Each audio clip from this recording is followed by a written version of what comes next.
नाउगा block अंतर्गत तिरुणा इंदिरा स्मारक युव संघ पक्षर तृतीय थर पर रक्तदान शिविर अनुष्ठित हो ओडिशा मो परिवार आनुकूल्य रे जीवन बिंदु कार्यक्रम में मोट 30 यूनिट रक्त संग्रह करा जायछि। एही कार्यक्रम में मुख्य अतिथि भाव में जगतसिंहपुर विधायक प्रशांत कुमार मुदुली जोगदे रक्तदान शिविर को उद्घाटन करथिले। नाउगार युव नेता सुजित मल्लिक, जिला कृषक मोर्चा सभापति प्रकाश बस्तिया, सरपंच निरुपम दास, समिति सभ्य झुमुरी मल्लिक, प्रत्युष परिड़ा, प्रताप सासमल योगदान करथिले। अन्य मानक मध्य क्लबर सभापति राजेश कुमार बेउरा, संपादक विकास रंजन परिड़ा, कोषाध्यक्ष देवदत्त त्रिपाठी, सह संपादक श्रीकांत स्वाई, क्रीड़ा संपादक बादल स्वाई, समाजसेवी हेमंत कुमार रथ, संघर सामाजिक गणमाध्यम संयोजक प्रियदर्शन रथ,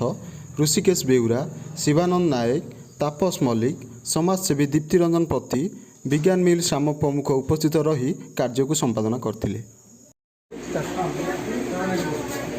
जीवन बिंदु कार्यक्रम आज एक आंदोलन में परिणत होती। तिरुणार इंदिरा स्मारकी युवक संघ से प्रतिवर्ष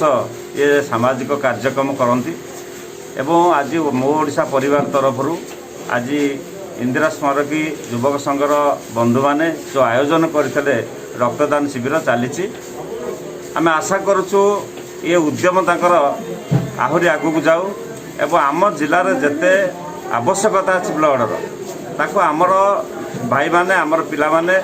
ताको संग्रह करुचंती एवं आज पर्यंत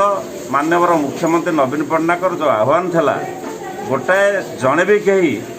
ब्लड अभाव में असुविधार पड़े ना से आमर समस्त तत्पर अच्छा युवक बंधु मैंने एवं धन्यवाद देवी से आज कोरोनार महामारी भितर ये रज उत्सव भितर ब्लड डोनेशन कैंप आयोजन कराई एवं से लगी पड़ी से कार्यक्रम सफल कर समस्त को धन्यवाद। नाउगारू कैमरामैन उदय भानु नायक सहित प्रियदर्शन रथों रिपोर्ट ISYS न्यूज ओडिशा।